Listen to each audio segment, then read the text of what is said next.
माझा नवरा माझी खूप काळजी घेत होता.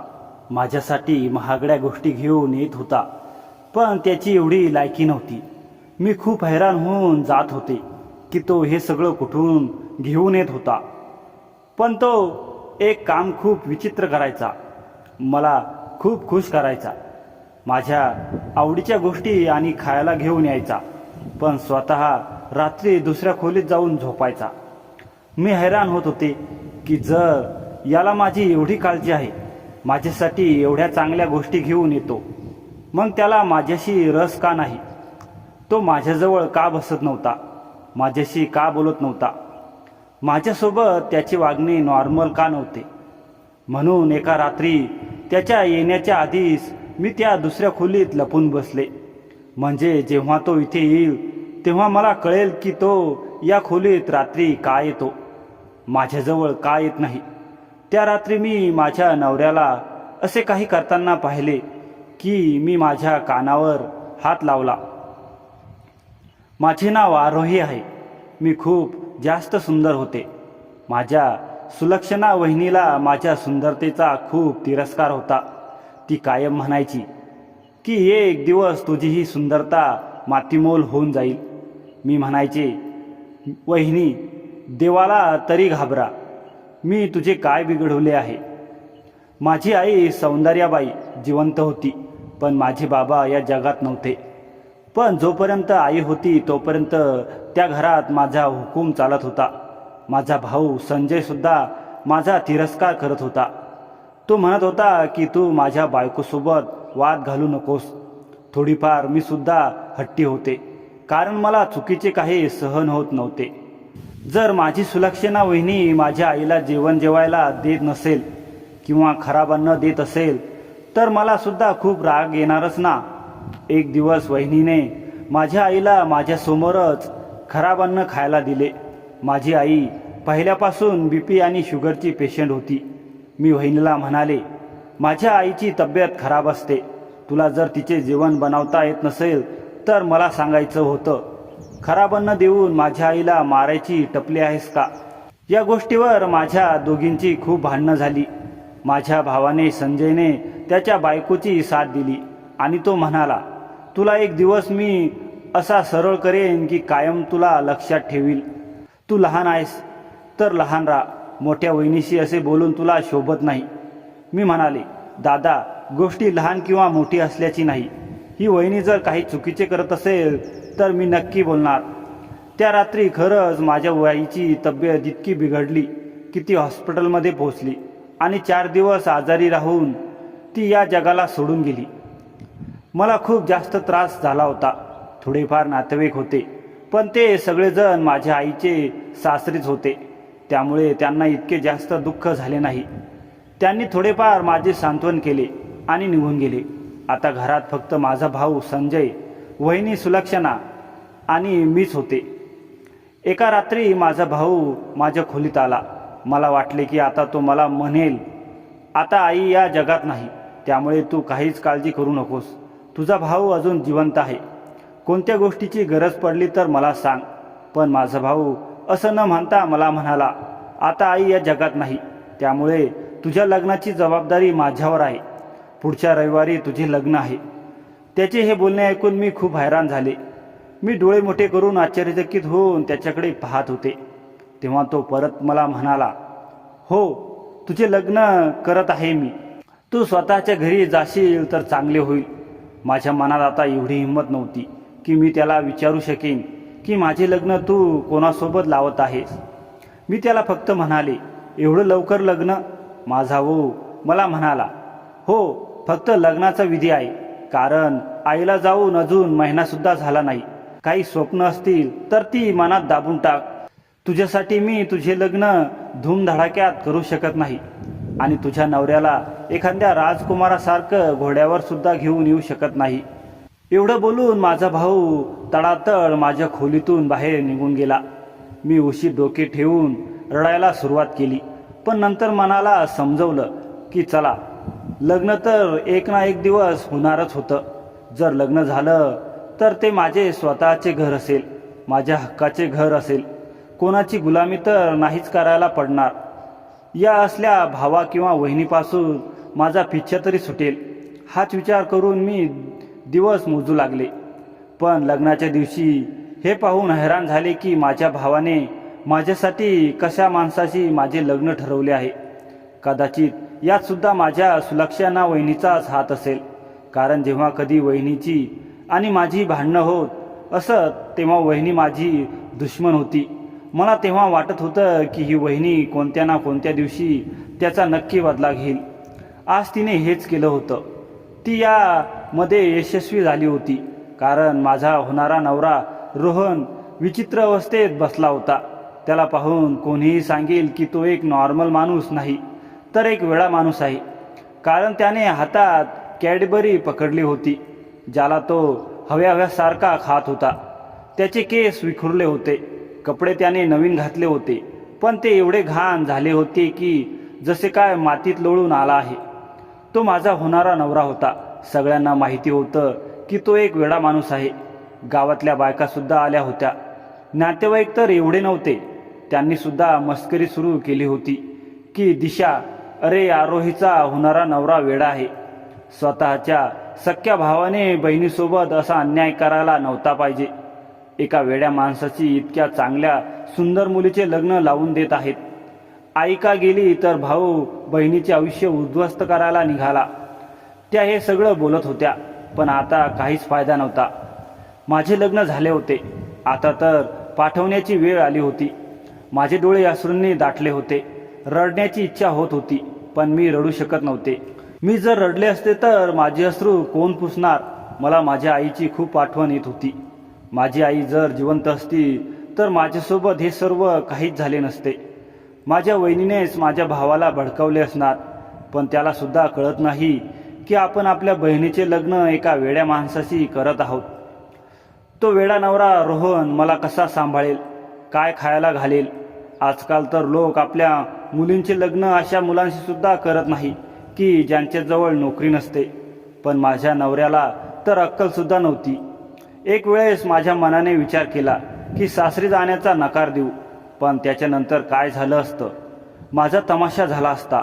माझ्या भावाकडे मला कसेही काढून टाकले असते. त्यामुळे मी सर्व काही देवावर सोडलं आणि गुपचूप निरोप घेतला.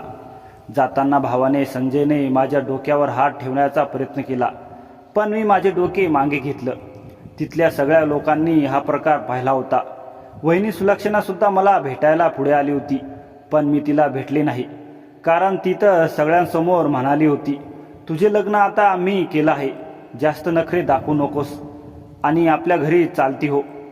अशी कोणती वहिनी आपल्या नंदेला म्हणते की तू तुझ्या घरी चालती हो, ते सुद्धा तिच्या लग्नाच्या दिवशी. अरे मनात कितीही तिरस्कार असला तरी घरच्या मुलीला असे कोण म्हणते. माझ्यासोबत खूप वाईट वागणूक होत होती. देव सुद्धा पाहत होता की माझ्यावर किती अन्याय होत आहे.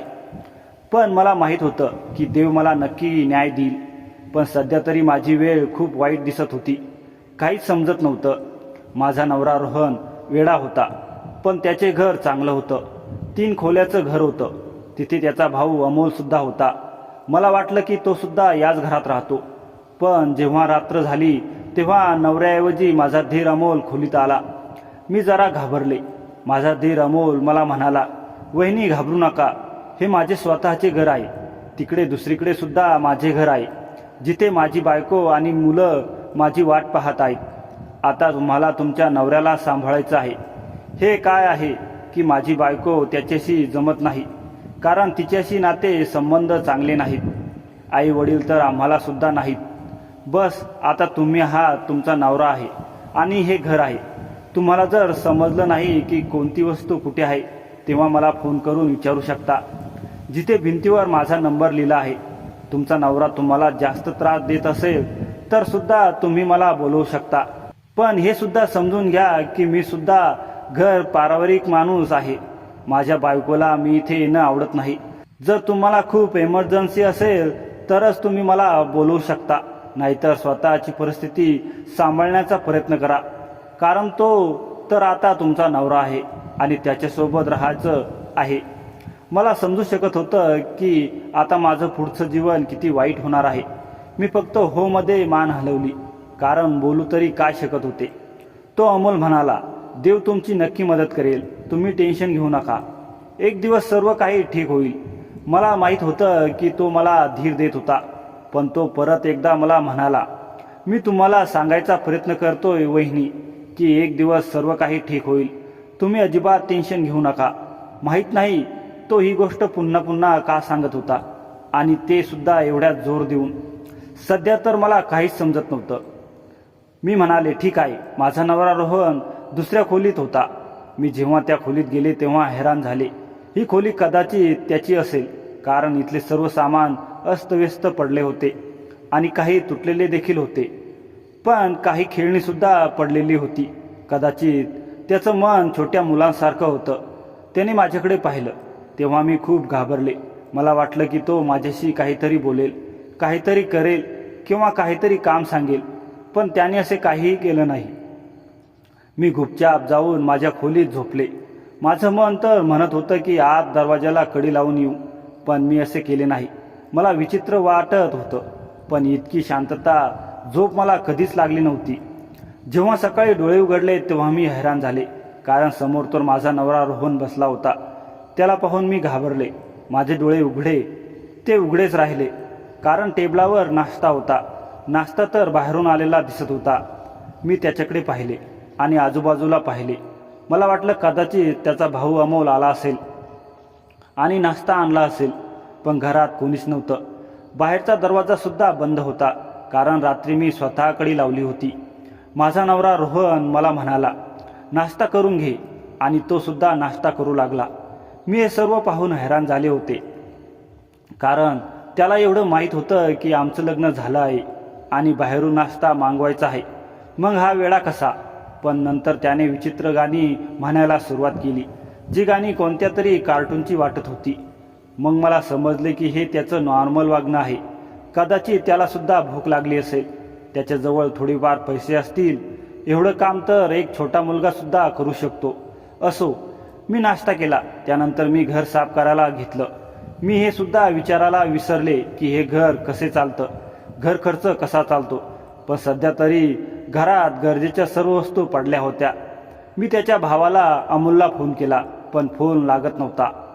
मी दुपारचं जेवण सुद्धा बनवलं. माझा नवरा रोहन अचानक कुठेतरी गेला तेव्हा मी खूप टेन्शनमध्ये आले. मला वाटलं की तो घरातून तर गेला नाही ना. मी परत त्याच्या भावाला अमोलला फोन केला. त्याचा भाऊ अमोल म्हणाला, टेन्शन घ्यायची गरज नाही. तो कधी कधी घराच्या बाहेर जातो, पण परतसुद्धा येतो. रात्रीपर्यंत तो नक्की घरी येईल, आणि जर रात्रीपर्यंत घरी आला नाही तर मला फोन करा. मी म्हणाले, ठीक आहे. रात्र झाली तेव्हा माझा नवरा रोहन परत घरी आला. त्याच्या हातात कोणती तरी वस्तू होती, जी त्याने माझ्या हातात दिली. मी ती खोलून पाहिली तर त्यामध्ये सुंदर फुले होती. मी त्याला म्हणाले, हे काय आहे?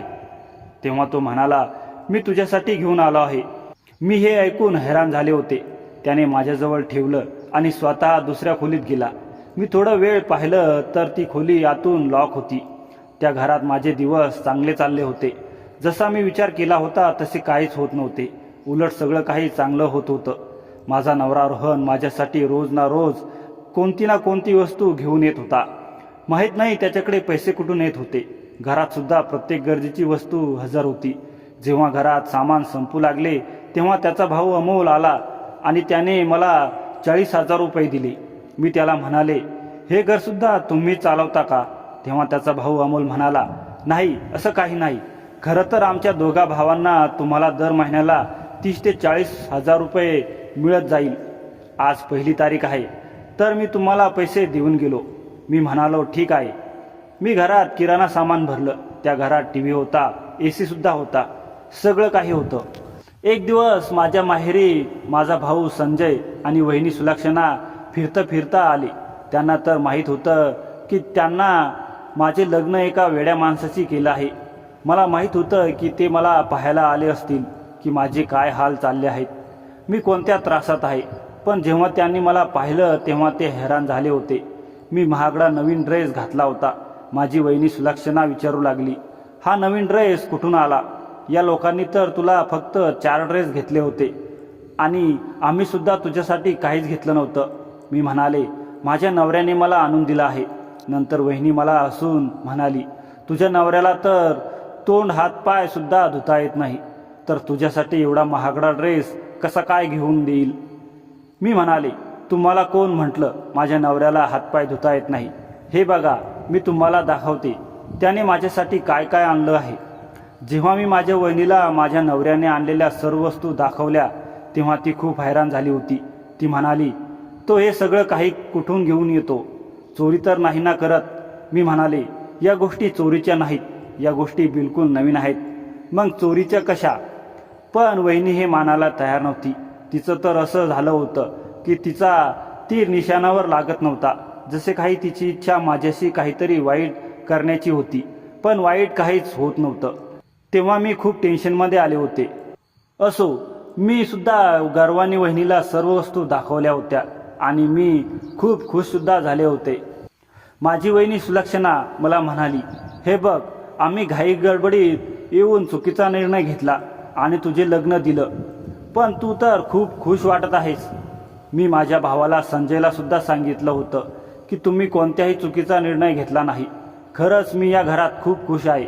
मला या घरात कोणत्याही वस्तूची कमी पडत नाही. आपण सुद्धा गरीब लोक आहोत ना. जर माझे लग्न दुसरीकडे झालं असतं तर आपल्यासारख्या गरीबाशी झालं असतं. पण हे बघ, हे लोक तर तुझ्यापेक्षा खूप चांगले आहेत, श्रीमंत आहेत. या घरात तर AC सुद्धा आहे. इथे गरम झालं तरी मला शांततेने झोप येते. माझ्या वहिनीचं तोंड पडलेलं होतं. मला माहीत होतं की घरी जाऊन ती माझ्या भावाशी भांडण करेल. ही चांगली गोष्ट होती की मला खुश पाहून घरी जाऊन ते दोघे भांडण करतील, कारण तीच त्याची शिक्षा होती. माझा नवरा रोहन माझ्याशी बोलत नव्हता, पण माझ्यासाठी गरजेच्या वस्तू घेऊन यायचा, माझी काळजी घ्यायचा.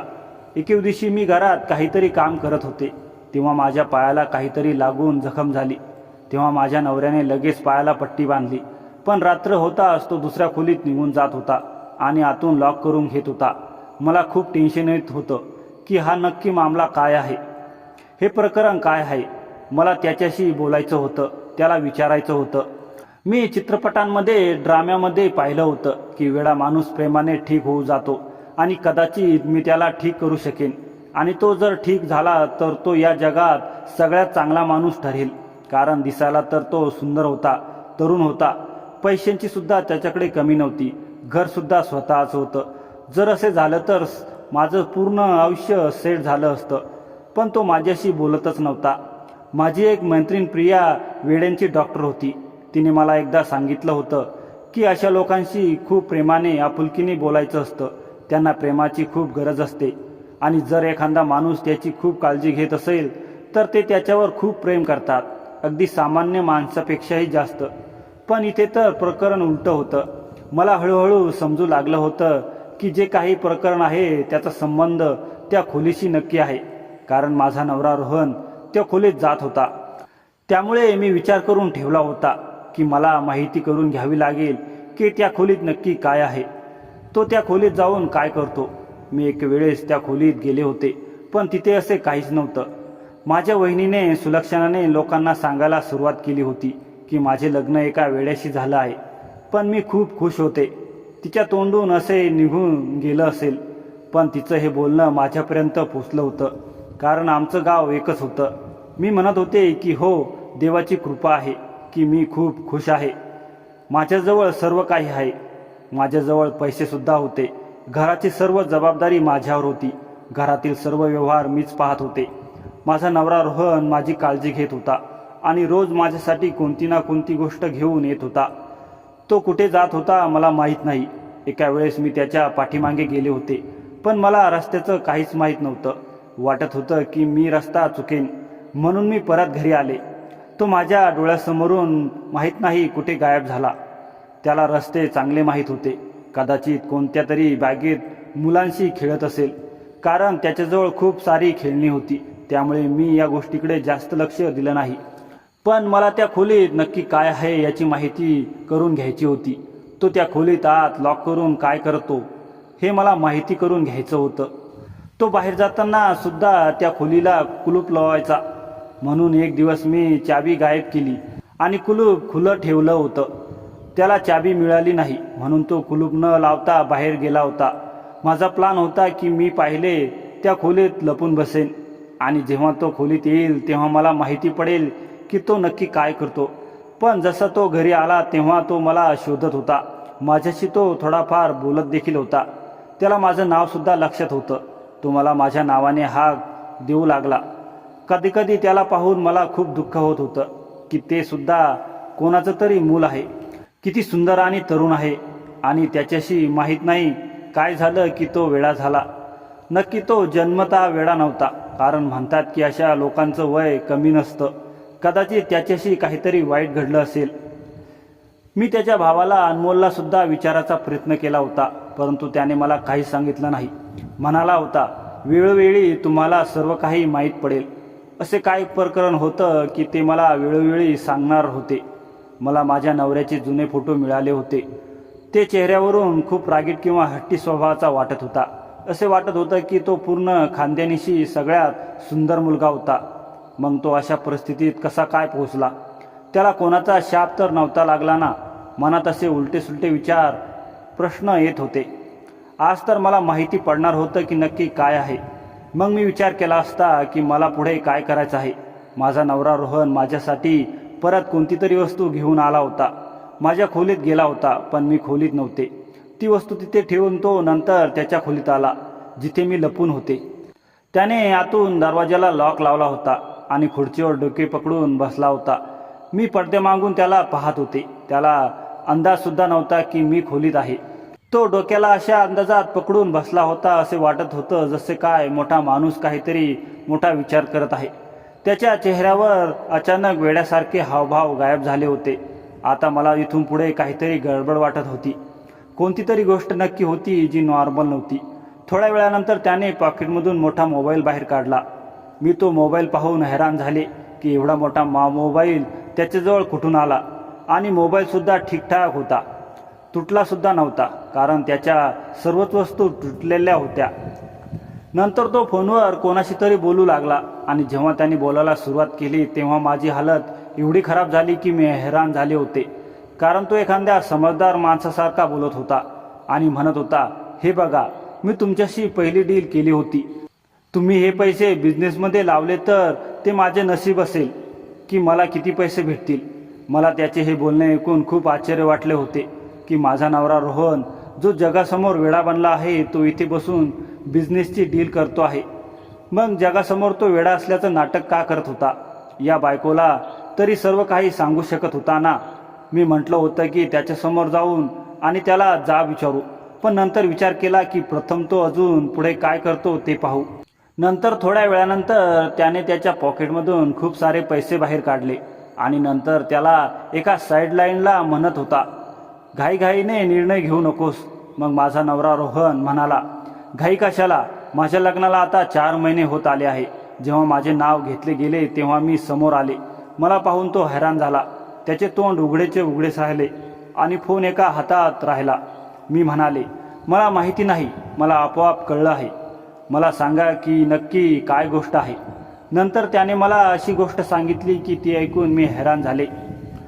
तो रोहन म्हणाला, मी पूर्ण गावात एक समजदार आणि शिकलेला मुलगा होतो. माझी खूप चांगली नोकरी होती. आता सुद्धा मी त्याच नोकरी करत आहे, पण पूर्ण रात्रभर बसून मी ऑनलाईन काम करतो. मी त्याला म्हणाले, मग तुम्ही वेडा बनवून का फिरता? तो म्हणाला, माझी काही लोकांशी मैत्री होती, पण मला माहीत नव्हतं की ते वेगळ्या प्रकारची लोक आहेत. एक दिवस आम्ही लोक कुठेतरी गेलो होतो. तिथे आमचं छोटंसं भांडण झालं आणि आमच्या हातातून वेडेपणाचं नाटक नसतं केलं तर मला शिक्षा झाली असती आणि माझं संपूर्ण आयुष्य जेलमध्ये गेलं असतं, कारण ते सगळे लोक पोलिसांना घेऊन गेले होते. मी त्या माणसाचा जीव वाचवला, पण तो सुद्धा या जगातून निघून गेला आणि त्याच्या खुनाचा आरोप माझ्यावर आला. मला पोलिसांनी पकडून नेलं होतं. आता सुद्धा ते लोक याच गावात राहतात. त्यांच्यामुळे माझं खूप नुकसान झालं आहे.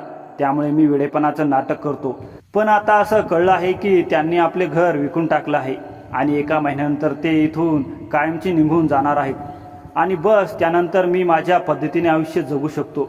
मी हे सगळं तुला यासाठी सांगितलं नाही, कारण लोकांनी माहीत होतं की ते लोक एकदा इथून निघून गेले की मग मी तुला सगळं काही खरं सांगणार होतो. तुझ्या भावाने जेव्हा आपल्या नात्याची होक दिली तेव्हा आम्ही लोक खूप हैराण झालो होतो. आम्हाला तुझ्याबद्दल सगळं समजलं होतं. त्यामुळे मी तुला न पाहता लग्नासाठी होकार दिला होता. विचार केला होता की काहीतरी पुण्याचं काम करेन. माझं तुझ्यावर खूप प्रेम आहे. मला तू खूप आवडतेस. मी बाहेर जातो ते देखील कामासाठी. तुझा चेहरा दिवसभर माझ्या समोर असतो आणि मग विचार करतो की घरी येताना तुझ्यासाठी काहीतरी वस्तू घेऊन यावी. पण मला भीती वाटते या परिस्थितीची. तू मला सोडून तर जाणार नाहीस ना. मला भीती होती की तू या वेड्याला कंटाळून सोडून जाशील. त्यामुळे मी तुला महागड्या वस्तू गिफ्ट म्हणून आणून देत होतो. मी हा विचार करायचो की मी तुला नव्याने सुख तर देऊ शकत नव्हतो, पण कमीत कमी तुला खुश तरी ठेवू शकत होतो, कारण माझं तुझ्यावर खूप प्रेम आहे. आता माझ्या डोळ्यात पुन्हा अश्रू वाहू लागले. तो मला म्हणाला, आता रडते कशाला? मी म्हणाले, काही नाही, हे आनंद अश्रू आहेत. त्यावर तो म्हणाला, वेडे आहेस. दुःख झालं तरी रडते आणि आनंद झाली तरी रडते. हे बघ, मी तुझा नवरा आहे आणि अगदी व्यवस्थित आहे. तुझं आयुष्य आता खूप चांगलं होणार आहे. अजून 1-2 महिने आपल्याला नाटक करावं लागेल आणि त्यानंतर सर्व काही ठीक होईल. मी म्हणाले, ठीक आहे, माझी काहीच हरकत नाही. मी तर विचार करत होते की देवाने मला माझ्या कोणत्या पुण्याचं हे फळ दिलं आहे. मी कधीच कोणाचं वाईट केलं नव्हतं, परंतु माझ्या भावाने, माझ्या वहिनीने माझ्याशी हे इतकं वाईट केलं होतं. परंतु मी देवाचे आभार मानते की तुम्ही अगदी नॉर्मल आहात. माझा नवरा रोहन बोलू लागला, काळजी करू नकोस, सगळं काही ठीक आहे आणि मी नेहमी ठीक राहीन. मी तुझा नवरा आहे आणि नेहमी तुझ्या काळजी घेईन, तुला साथ देईन आणि ते माझं कर्तव्य असेल. आपलं आयुष्य खूप चांगलं असेल. आणि मग मी सगळ्यांना सांगितलं की माझ्या नवऱ्याचा इलाज केला आहे आणि आता माझा नवरा ठीक झाला आहे. आमचं आयुष्य आता सर्वांसाठी एक आदर्श जीवन म्हणून सिद्ध झालं होतं, कारण सगळं असं वाटत होतं की मी माझ्या वेड्या नवऱ्याला आता माझ्या प्रेमाने ठीक केलं आहे. तर मित्रांनो, तुम्हाला ही स्टोरी आवडली असेल तर व्हिडिओला लाईक करा आणि आपल्या चॅनलला सबस्क्राईब करा आणि बेल आयकॉनवर क्लिक करून ऑल सेट करा, म्हणजे पुढचा व्हिडिओ तुम्हाला लगेच मिळेल. धन्यवाद.